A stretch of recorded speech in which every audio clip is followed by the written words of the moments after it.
But I see way too many businesses who double the size of their business and make the exact same amount of money. And so they're working very, very hard, and they feel like they're just, caught in like the hamster wheel.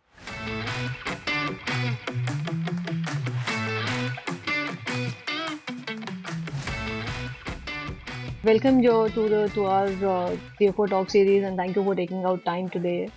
Uh, we know that you have had a very impressive journey in the safeguard properties, and then now you are having your own process smart.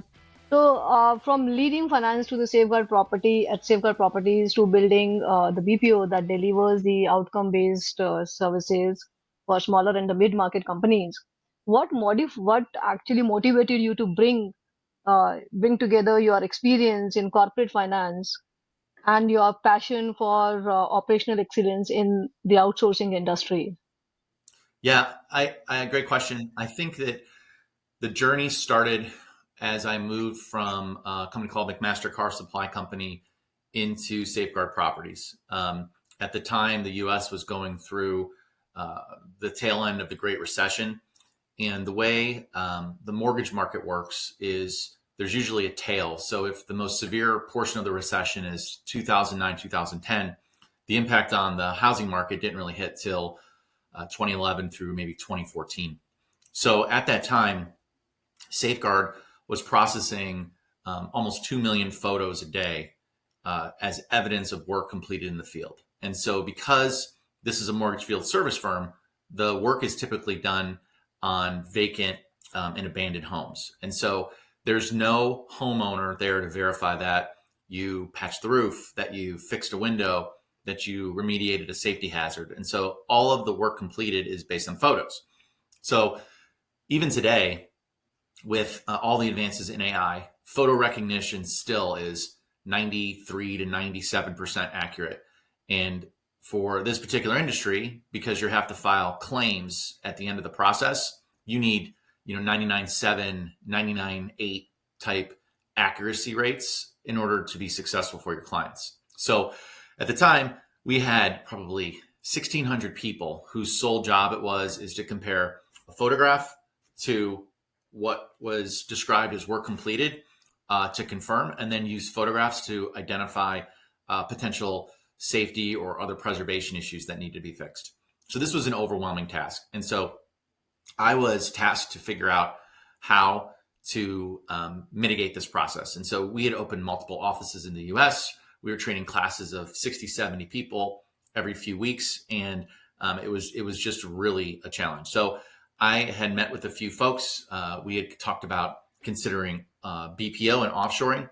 And so we took the plunge. We started off with just a few folks doing what I call type 2 error reviews, where you have a photo with a condition present, but the contractor didn't complete the work.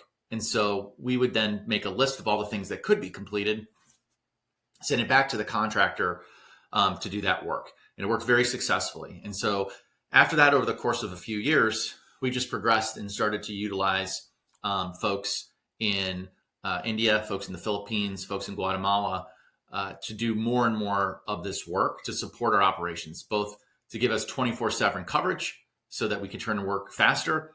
And then, we really engaged with some really great people, very well-educated people that could help us really drive quality. So we did that in my capacity at Safeguard. And then as we went forward, there was an opportunity that I had to work with a landscape company. And that landscape company was implementing a ERP system to control their workflows. The system's called Aspire. Service Titan bought Aspire about 3 years ago. And this ERP system really enabled the landscape company to put together structured data sets so that they could control their accounts payable, their accounts receivable, reporting, et cetera. And so this enabled that landscape company to really leverage and utilize the offshore BPO resources to do a lot of those back office tasks. And so from that, I really thought that there was a nice opportunity for smaller and medium-sized businesses to take advantage of all the wealth of people around the world to drive their operations. Large corporations have been doing this for 50 years. Sometimes with other companies, and sometimes starting their own operations. For instance, like PricewaterhouseCoopers, I think has a 10,000 person office in Mumbai. So it's something that these larger entities have done. And so we really wanted to democratize it so that if you only needed a person or maybe even a half a person, that we could implement and support the business so that you could get the benefits of leveraging those people, leveraging the time, and really driving and reducing costs in your business. Yeah, so as you mentioned that large organizations have been doing it since quite long and multiple decades. They have been outsourcing their functions, and but still when we look for the or speak to the smaller and the mid organization, the that in old that traditional image of outsourcing as a IT call center, that sometimes comes up more or less it is not relevant these days now, right? So what has driven the shift, and how are these companies thinking outsourcing as more of a strategic partner today? So I think two things. One, the IT function, and particularly in India, the talent of the programmers in India is world class. And so I think that IT outsourcing, AI coding, model training, all of that is still going to be a huge part of this. But with with COVID and kind of the forcing of businesses to figure out ways to operate without being face to face, it really opened people's eyes to this being a possibility. I mean, I think that what I see in a lot of businesses when I still first help out, um, most of them have really poor processes. They don't follow the same routine if they do a purchase order or they process an invoice, or they work with a customer, or they follow up on a lead. It's very inconsistent. It's very manual, and despite the fact that it's 2025, the processes you could transport them back to 1960, and the people there would recognize these processes. And so, what we have to do is clean up these processes in partnership with our clients, so that it doesn't take a person walking by another person to explain what they meant. That the structured data sets carry through. So, to answer your question now with that background, companies are thinking more of a strategic partnership because you can really take advantage of 24/7 processing. So with the time difference in India being anywhere from 9.5 hours to, I guess, 12.5 hours, depending on where you are in the US, it really gives you an opportunity to work throughout the day, gather information, and then at 4 or 5 or 6 o'clock local time, pass that information off to an offshore partner in another country, and have them take that information, take those services, process that, answer questions, leverage AI, whatever, so that when the person is back in the US the next morning, they're ready to go. And so that velocity is a huge strategic advantage for our clients. One of the things, we did a study, and when you make a proposal, from the time you talk to the client to the time they receive that proposal, your chance of success is really exponentially degrading. So if you get back to them 2 days later, we notice a 10 to 15% decline in the yes rate, in the acceptance rate. If you get back to them 2 weeks later, it's like an 85% decline in the acceptance rate. And so that velocity creates a big advantage for companies that are leveraging a global workforce.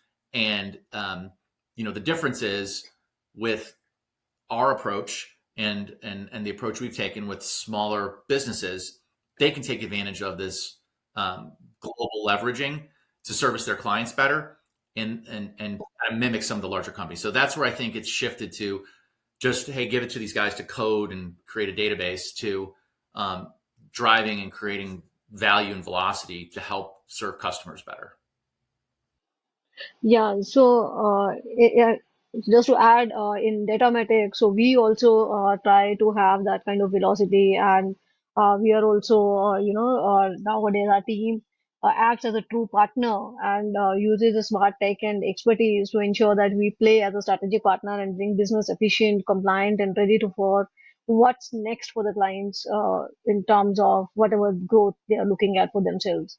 So, yeah, moving on now, that we have discussed how the outsourcing can value and can add velocity and serve as a strategy partner.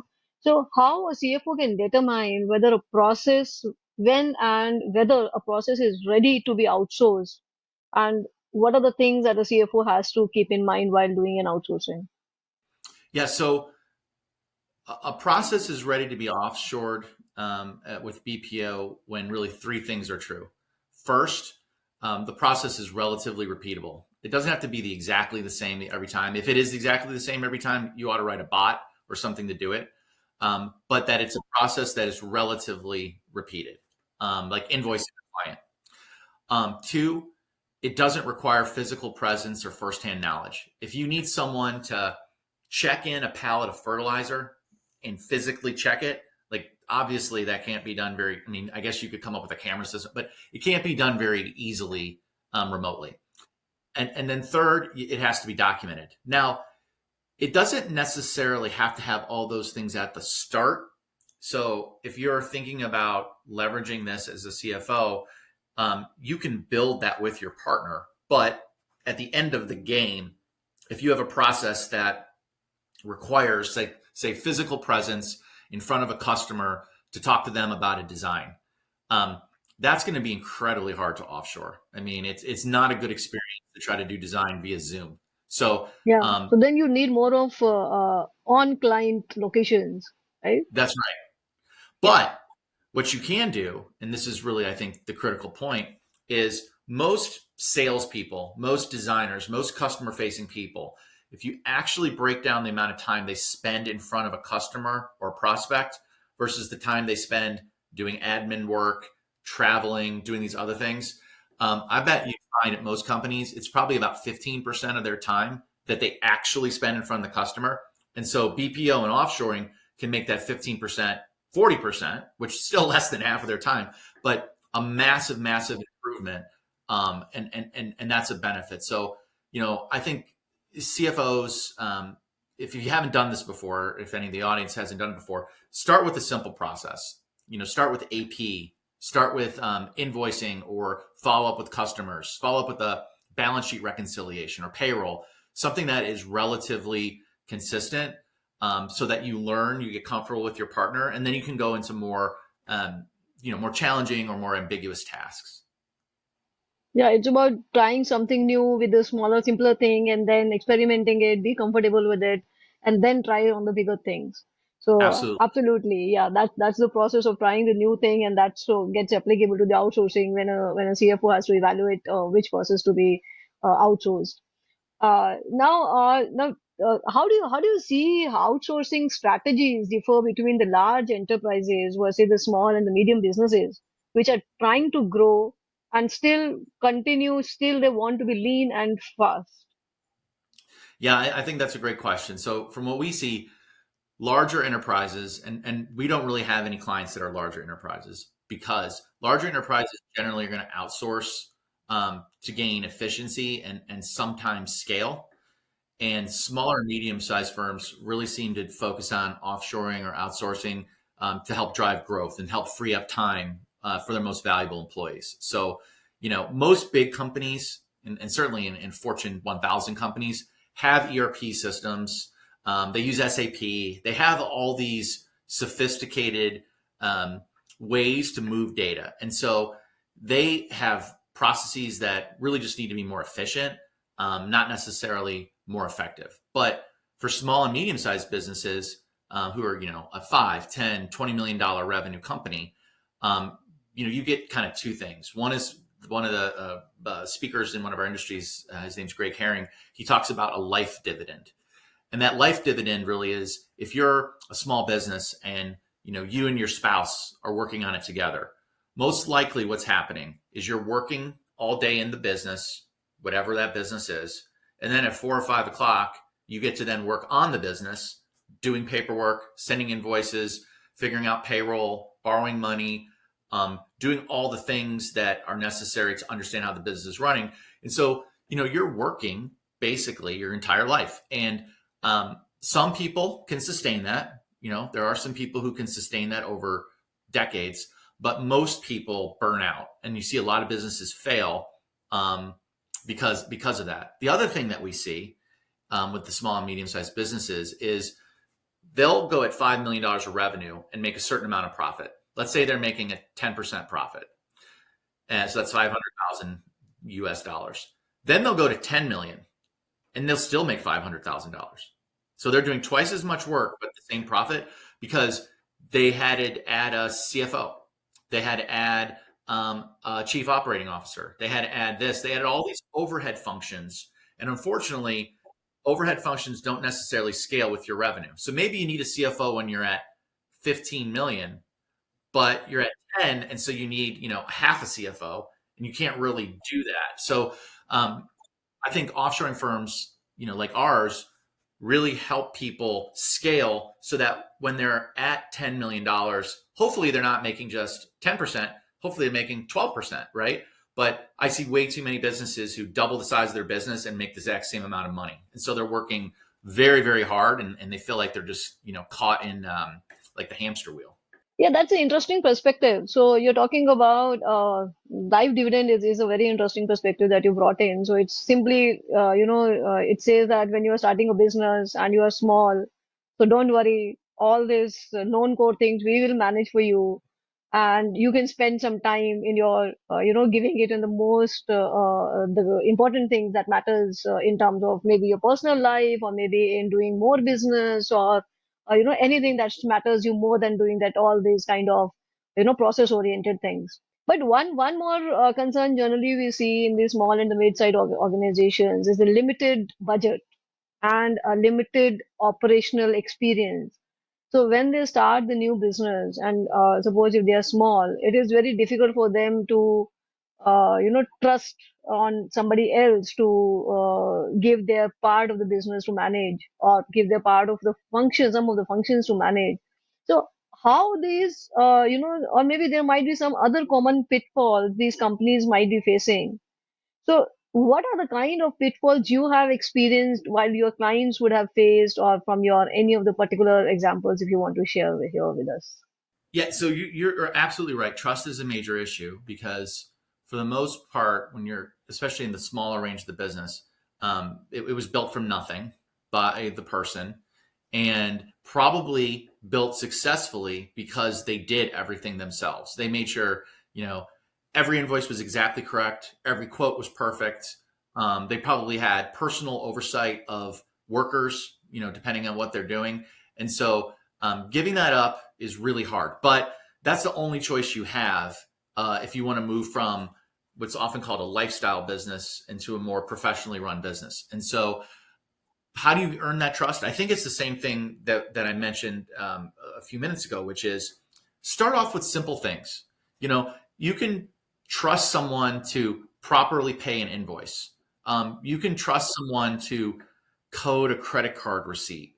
You should be able to trust someone to send email reminders to a customer. So, start off with some of these functions that are relatively, I guess benign is the right word. If they fail, you can recover. I wouldn't start with, your proposals going out at first because, that's something that's a little trickier.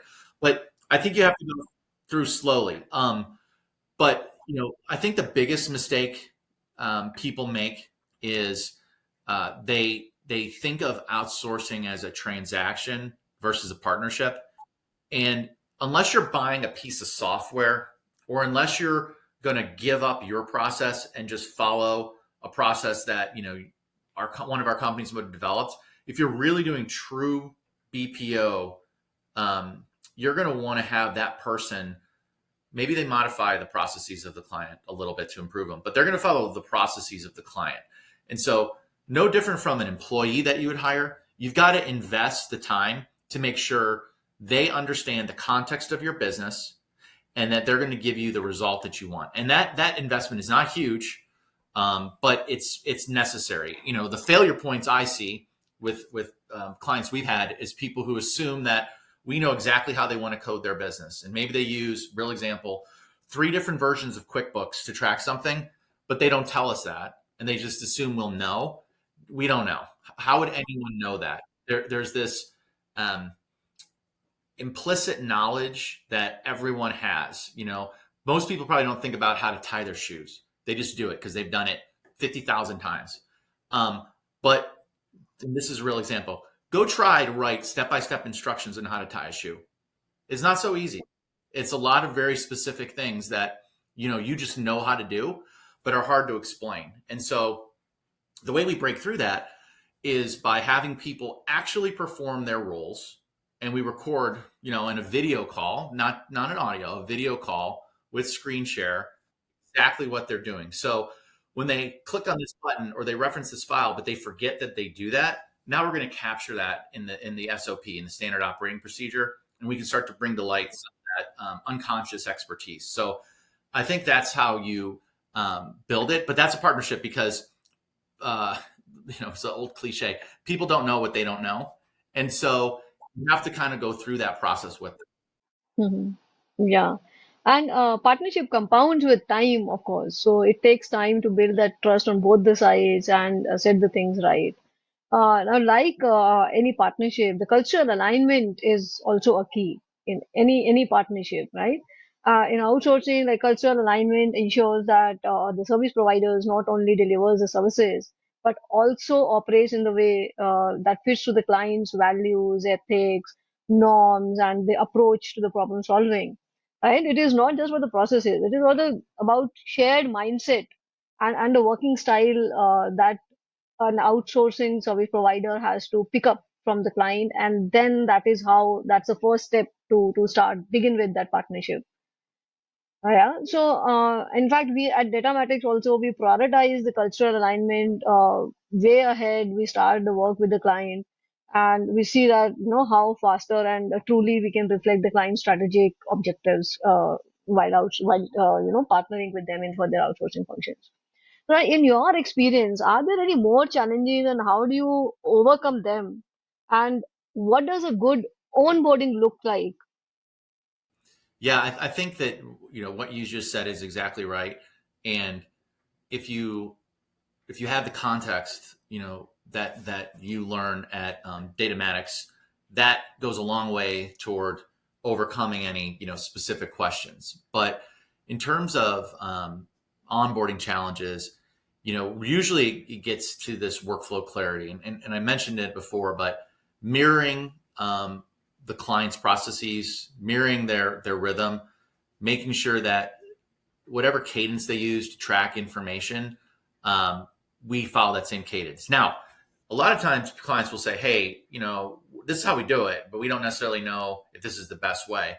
And, we're by no means business coaches. There are plenty of those business coaches out there, but, we can provide some tips. We can provide some practices that we've seen or that we do that other people do to be more efficient in, AP or production or things like that.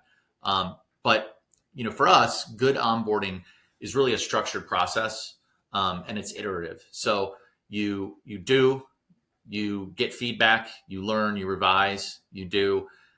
It's a very sort of lean flow process to uncover specifics. So really, the first set of days are about shadowing and understanding, creating sample products, having client review that product with us to make sure it's what they want, and having engagement from the client in that is probably the most critical thing, because if a client isn't engaged on here's a sample of 10 or 25 pieces of work and they're not validating that in an engaged way that that's what they want, when you expand that and do 5,000 pieces of work, they're going to be frustrated with the outcome. And so getting client engagement like that is critical to making sure you're producing what they want you to produce. Sure, sure. So now having discussed with all the challenges, onboarding, small, large enterprises, all this, let's come to the commercial point. So the commercial side is also very, very important, obviously, whenever we talk about any business transactions. So outsourcing typically has three types of commercial models: value-based, activity-based, and the time and material pricing, right? So how can a CFO decide that which pricing model is good for him or is best for him, and how each of these models tend to work most effectively? Yeah. So from my experience, time and materials is best for open-ended work where you're doing analytics or you're doing a study or some marketing efforts where the actual effort required to produce the outcome varies, and measuring a result, for instance, if you do a campaign on LinkedIn, and as part of that campaign you're trying to generate more followers or things like that, you could, I guess, try to price it for how many followers people have, but it's a very um, loose correlation because there's so many other activities that could be driving that I think T&M is the best. Activity based is best in my mind for transactional processes that are relatively consistent. So if you're doing payroll entry for a group of 50 people, it's probably a relatively same amount of effort every week or 2 weeks. Data capture where you pay that per unit of output. And then, I think outcome based is really ideal when speed and quality matters, but also that the thing that you're producing has a measurable value to the client. As an example, if you're generating a lead and you're getting paid per lead, the client can clearly see, my typical customer is worth $20,000 lifetime. And so every lead I get is worth, some portion of that. So if you charge $500 for a lead, that can be pretty reasonable. The lifetime value of that lead is $20,000 versus charging time where it feels very indirect. So that's kind of my perspective on that. Sure. So if I summarize this, so the CFO should first see that what sort of work he wants to outsource, and then decide that is it a creative kind of a work, or which is like, an open-ended, or is it a specific work wherein I need the specific outcome. And then based on that, he or she should decide that, which model will work more effectively for him in that particular scenario. Maybe with time after they get into the partnership, so then they can uh, look through if they want to increase more of the outsourcing and see that if they need to change the pricing model later on. Absolutely. Yeah. So would you like to share an example where the outsourcing unlocked not just the savings, but the real velocity and the growth opportunities for the client? You spoke about the velocity earlier, but if you can share some of the examples with us, and the listeners. Yeah, absolutely. So one of our landscape clients outsourced a big chunk of their estimating process to Process Smart. So typically what they would do is go out into the field, meet with customers. This is the business development folks. They would gather information, and then they would complete the estimate themselves. Well, things get in the way. They have calls, they've been out in the field all day. And typically the turnaround was a week or two from meeting the customer. And this was actually the reason we did that study I mentioned earlier. So we stepped in, and instead of waiting several days for those takeoffs and estimates to get in, we would get the information, 4 or 5, 6 o'clock local time. We would do the takeoff. We'd go into their production models.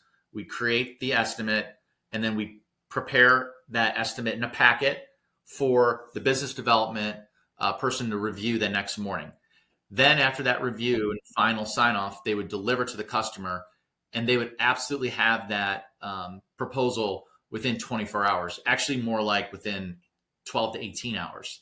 And so Okay. from the study we looked at, if you can Mm-hmm. get a proposal to a client within a day, within 24 hours of when you spoke to them about your project, Mm-hmm. Mm-hmm. you're about 80% more likely to get a yes than if you have that time delay. And that's just because people forget.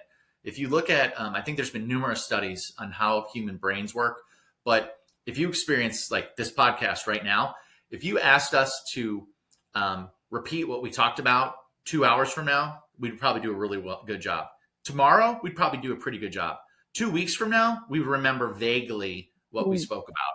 And that's no True. different from a proposal. Mm-hmm. So that velocity Mm-hmm. helps Mm-hmm. really drive more acceptance of proposals. So, the client not only closed more deals, but they built a reputation for responsiveness that their competitors couldn't match. And so in this case, the outsourcing wasn't about cost reduction, although I promise you it was cheaper to do it with BPO, but it was really about velocity, conversion, and driving sales growth. Yeah, and it's also about creating the first impression at the time of the contract when you are doing, and then giving them the impression, yes, we are super fast in our services. That's right. Right. Okay. So, with AI reshaping everything nowadays, of course, including our workplaces and work, the way we work.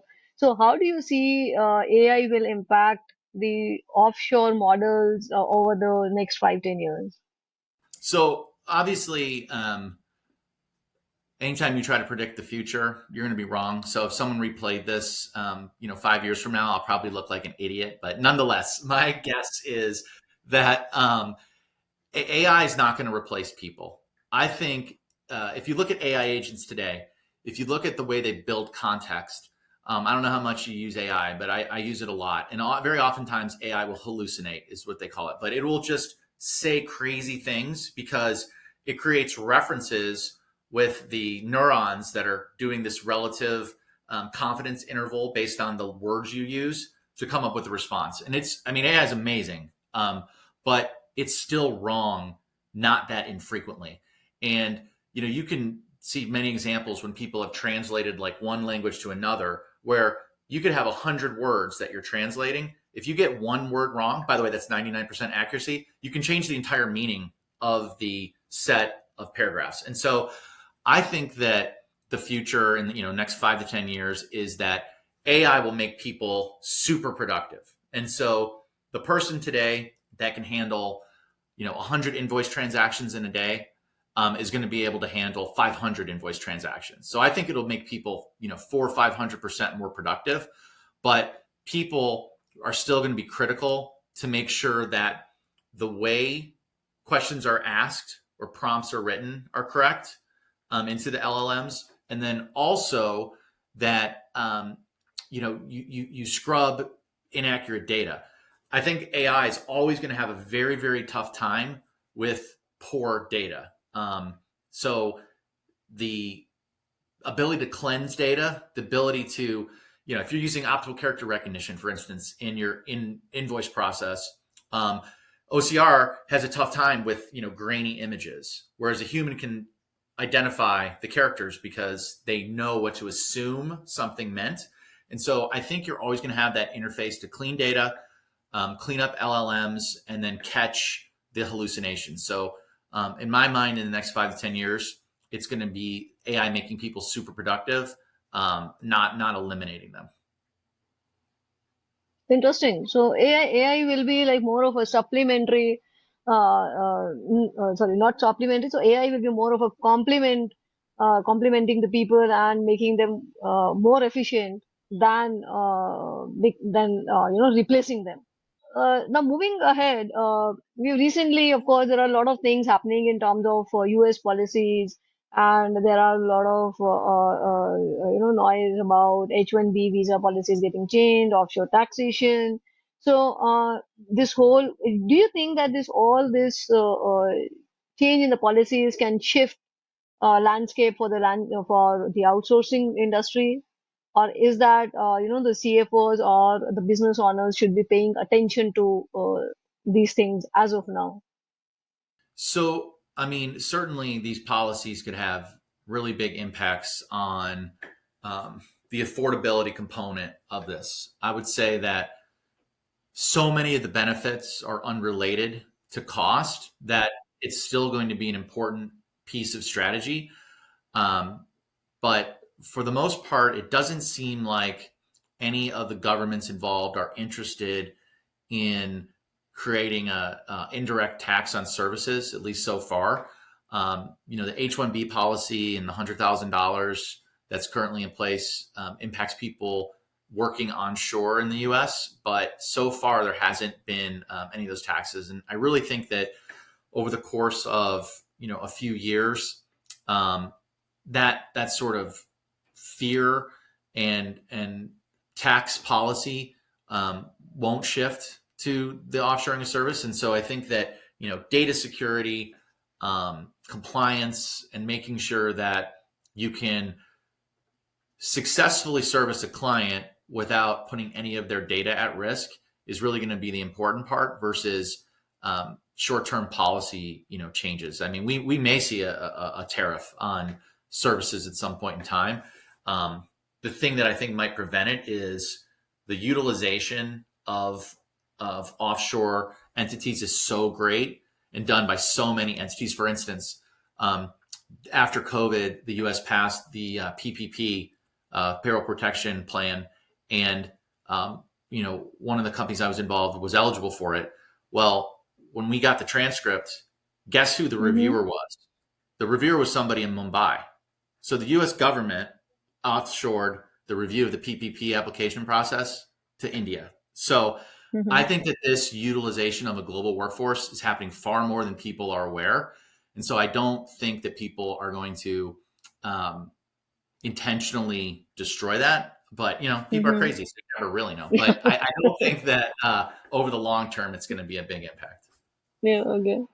So, last question, I would like to, ask you, what excites you most about the role outsourcing can play in helping the companies scale smarter? Since we spoke about the small and the mid organization, and we also spoke about the outsourcing can help them to spend more time on their core activities and expand their business, and saving them the time on doing the mundane jobs or the process-oriented jobs. So, how do you see that the outsourcing can really help them scale bigger in future to come? Yeah, so I think the thing that excites me most is that the accessibility of using BPO and offshoring is accessible to companies that probably never even considered it as a possibility. And so I think that we're collectively giving those firms an opportunity to compete at scale, cost, and speed with bigger companies that have been doing this for many, many decades, as we discussed. So I think that, with AI, with offshoring, you could start and drive a fairly large company with very, very few employees. And so it's going to make entrepreneurs, it's going to make people with big ideas able to scale and bring those ideas to market extremely fast. And so I think that this is going to be a huge, huge thing as we continue to educate people on how to effectively utilize it to help people, scale smarter and make sure that when they go from 5 million of revenue to 10 million of revenue, they go from making $500,000 to making $1,000,001, not from going from $500,000 to also making $500,000 when their company's doubled in size. Sure, Joe, thank you so much for your time today. And of course, to conclude this, we ultimately come to a conclusion where outsourcing isn't just a cost saving model, but it's a way to unlock speed, expertise, and the growth especially for the small and the mid-sized organizations. Yeah, thank you so much. And thank you everyone for listening, and stay connected for more insights on how the business can scale smarter and work more strategically with the outsourcing firm. Thank you, Suhani. Thank you.